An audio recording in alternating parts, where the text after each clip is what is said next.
What's up, my beautiful people? This is your girl, Riza, host of the Riza Janelle Show, where we talk about all things entrepreneurship and the mindset to be a top performer in career, business, and life. I bring on guests that will help you shift your perspective about money, relationships, and your business so that you can strive to be the best that you can be. Without further ado, let's get on with the show. Hey, my beautiful people. Welcome back to a brand new episode. And this one, we're going to be talking about how what you're saying is stopping you from achieving your dreams. Now, for someone that has studied psychology and obsessed with communication, obsessed with brain and top performers and the power of imagery and visualization and all these things and linguistics, really, I really am excited to dive in a little bit in this one because a lot of times I can pinpoint when I'm coaching clients, I can pinpoint exactly what their issue is of why they're not achieving something. Usually it's because there's a deeper belief. And so I'm sure most of you have heard this quote, dreams don't work unless you do. Dreams do not work unless you do. And it's so true. And so many times, and you'll pick up on this, so many times when people will say, well, I want to do this someday, or I'm going to do this someday, or someday I'm going to change careers, or someday I'm going to hire another team for my company. And someday doesn't have a deadline. Someday can be every day. And then soon enough, you're 5 years in, still saying the same thing. And so what I wanted to share with you is talk a little bit about a book that I'm reading, and then, of course, some examples that you can do with yourself. And it's going to be a lot of journal prompting. It's going to be self-assessing, observing. And here's the thing. When we're attempting to change a habit or a habitual thing that we do, it's first bringing awareness and observing our automation. Because as I mentioned before, 80%, or I don't know what the studies say, a percentage of ourselves are very much in automation. And so it's important to interject and to course correct and then to change it. So what I'm saying before is assessing and observing what you say and how it stops you or prevents you doing one thing. All right. So what you say is what you believe. Tell me what you think and I'll tell you what you believe. I love these statements because you ever have a conversation with people that are very much about an opinion, whether that's political or religion or anything of that, and they're so in their belief that any other perspective is wrong or not correct. And I, by no means am I trying to put a highlight or a spotlight on anything, but do you ever notice that? Like, you'll notice with certain individuals that you have come through in your life, and whatever you attempt to have a conversation or dialogue with, they just do not budge, or they get offended or defend their opinion. And it's very much like that because they have this deep belief, this deep root core that what they say or their opinion about something is what is fact, what is true. And this is what I think is so interesting about conflict and communication is that a story has two sides. And it's important for us to break down and see both perspective to actually formulate a conclusion. So getting a little off topic here, but going to about how we communicate and what we say out loud really helps you figure out what you think and also what you actually believe about the situation. Okay. So in this book that I'm reading, it's called Conscious Language, The Logos of Now by Robert Stevens. It's a really good book. It's kind of a deep read. It's really bringing in linguistics. There's a section in here that I wanted to share with you that is relevant to about stopping, yourself from achieving dreams, is really about what you say. And I'm going to read off a couple of things, and I want you to think about, do I do this? Do I say this? And how can I course correct? For example, when I have clients, or some clients, I guess you could say, that I've had over time, I will pinpoint, like I said before, I will pinpoint what they say and say, oh, interesting. Isn't this interesting that you said last week you're going to do this and you didn't? And just assess what they say. So let me just get into this. So basically in this specific chapter, it talks about particularly not being very direct or indirect about what you say.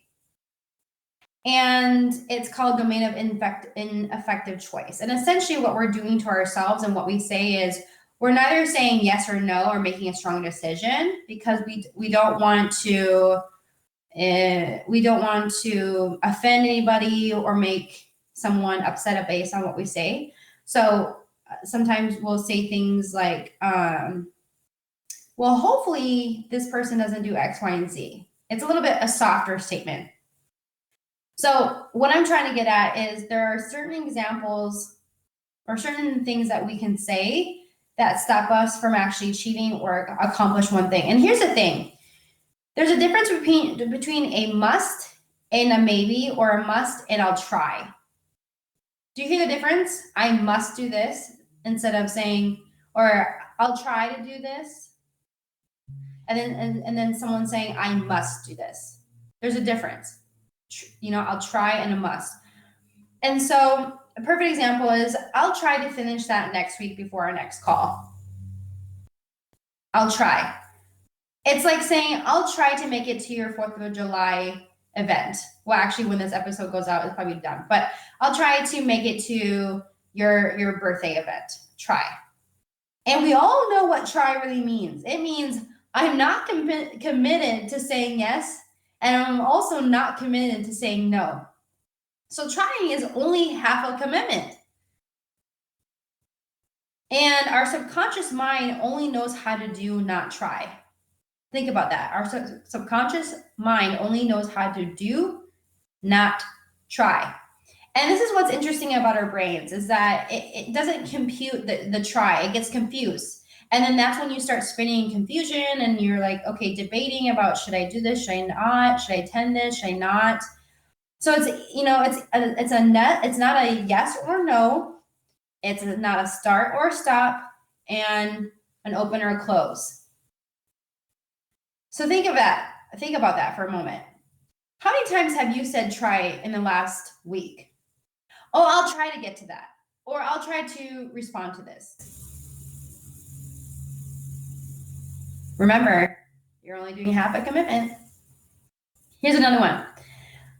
Oh, I hope this launch goes well. Or I hope my team gets what I'm trying to say. Or I hope my VA gets the project finished by Friday. And again, the whole hope aspect is, hey, we're gonna just leave a little room for failure. Essentially, basically. It's like saying, hey, I hope you'll marry me. I hope so too. Like, what the heck? Who says that? I mean, I don't know. Maybe people have said that, but don't expect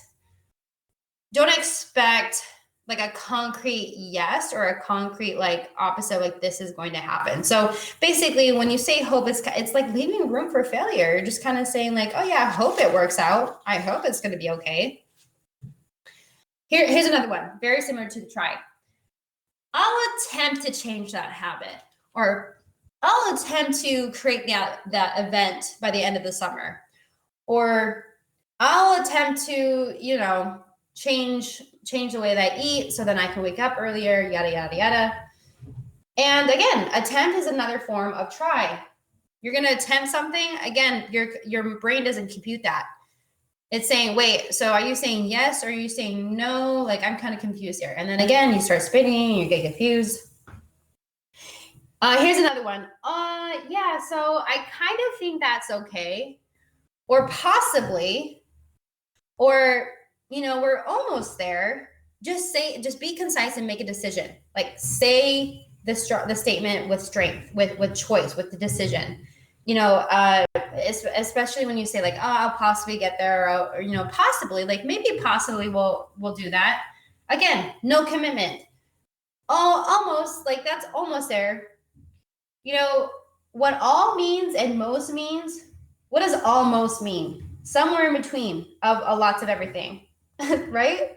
Like you have all and then you have most and you put it together and it's like, oh yeah, it's in between of everything. I mean, think about it. I mean, I think it's very fascinating with our language and being observant and assessing it. Because as I mentioned before in the beginning of this episode, tell me what you think or tell me what you say and that's what you believe.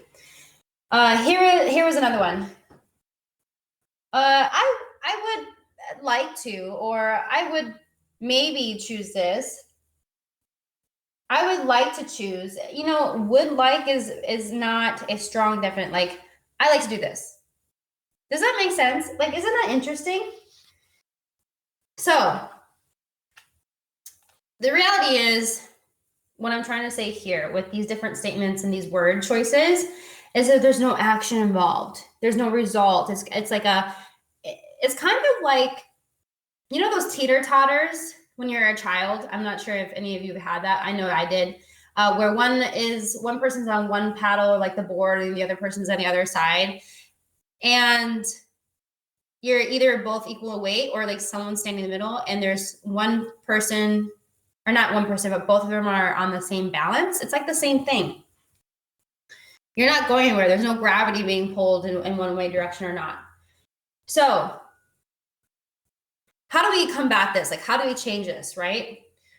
And as I mentioned before, it's bringing your awareness. It's listening to yourself. It's experiencing different ways to say these things.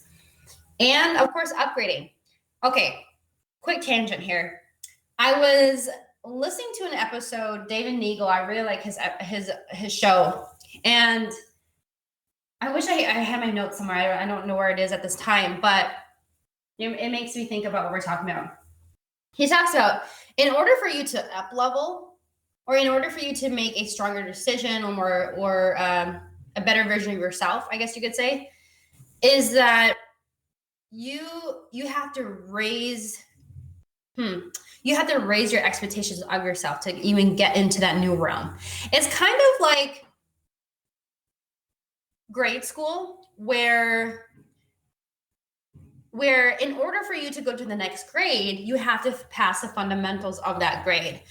And I think that's the same thing, the same situation here, is that in order for you to achieve a certain thing or achieve that dream, the person that you're being now, how you're behaving, how you're acting, the emotional state that you are in now is not going to get you into where you need to be into that level. Does that make sense?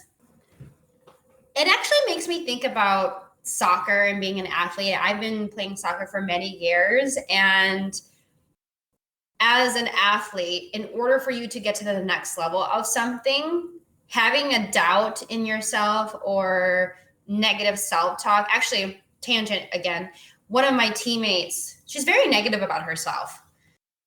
She says, oh, I suck, I'm really bad at this, I make bad choices. And again, the power of your language. I mean, of course you're going to suck if you continue to tell yourself that. How are you going to up-level, or how are you going to be a better player, better athlete if you continue to talk to yourself like that? So, and this is very relatable to your dreams as well. You have to have a good positive self-talk in order to have you move forward. All right, so let's go into other examples or to how to upgrade this. So obviously I give you some I gave you some examples and things that are very common for people to say. And so now we need to think about other things that we can say to make a stronger decision, but also to just a dominant choice. So, for example, the whole try thing. Okay, yeah, I'll try to get to that next week, or I'll try to call her back to see if we can use that as a place for the event. Or I'll try to do well in the call. I'm not really sure. So instead of saying that, you're going to say, I do good, I am good, I do well, I choose to do good. I mean, just feel that. Like when you say that out loud and you just, I don't know about you, but I feel it. It's so different from saying, yeah, I'll try to do that. I don't know. I'll try to make it work, instead of saying, I am good, or I'll try to, like I said before, I'll try to do well. I'll try to make it work. I'll try to be better.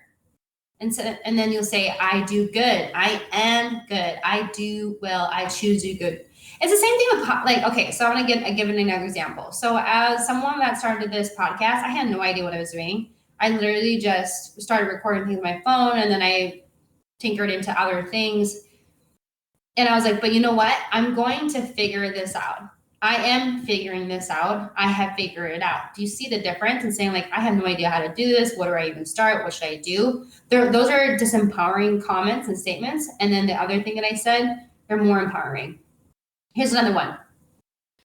I hope it will work. It works. It will work. It is working. It has worked. Right? It works. It will work. I will work it well. Here's another one. I'll attempt to change. I do change. I am changed. I commit to change. Ooh, commit. That's a strong word. I'm committed. Are you committed to changing the way that you say things so you can achieve your dreams? Possibly. I'll possibly do it. I do it. I am committed to doing it now. I am committed to doing it now. I'll almost have it. I have it. I have it now. I am committed to having it now. I enjoy having it. I am committed to having it now. Do you see the difference? I feel the difference. I don't know about you.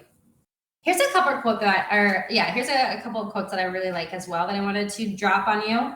Yes, this is what I was going to say. So this quote is very similar to what I was trying to talk about with David Nagel.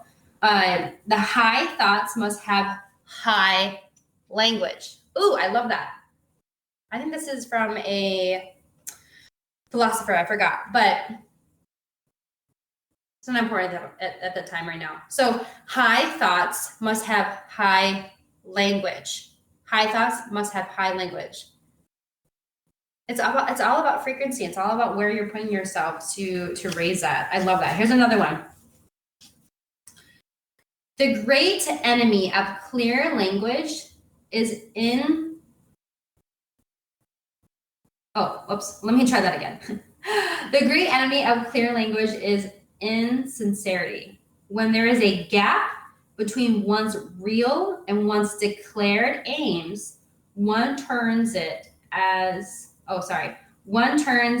it were instinctively too long words and exhausted idioms like a cuttlefish spurting out ink. That's funny.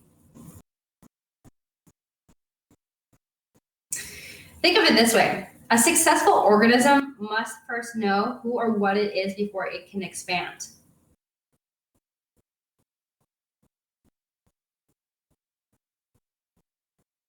That's an interesting statement, isn't it? A successful organism must first know who or what it is before it can expand. You must have a strong sense of self so that you can propel into what you want to expand into. How interesting is that? I'm going to say this one more time. A successful organism must first know who or what it is before it can expand. So what or who you are right now are you in order for you to expand? So To wrap it all up, what I want you to take away from this episode is upgrading your language, saying these statements out loud, letting your body hear it, hearing you in your voice, feel it inside your body, feeling a different behavior that you carry through. Remind yourself that a computer does not know how to try, right? Think about it. A computer is computation. You enter a certain formula, and then it comes out a certain way, right? So it's the same thing with us. The same thing as humans. We have an inner operating system. It only does. So the whole try thing, the whole maybe it'll work thing, you're not making a choice. You're not making a decision. You're confusing. You're confusing your computer. That's the truth. So there you have it. That is what I wanted to talk about this episode. I'm so glad you were able to take a listen. If you like this episode, go ahead and share it. Share your thoughts on the Apple Podcast, leave a review, and we'll see you in the next one.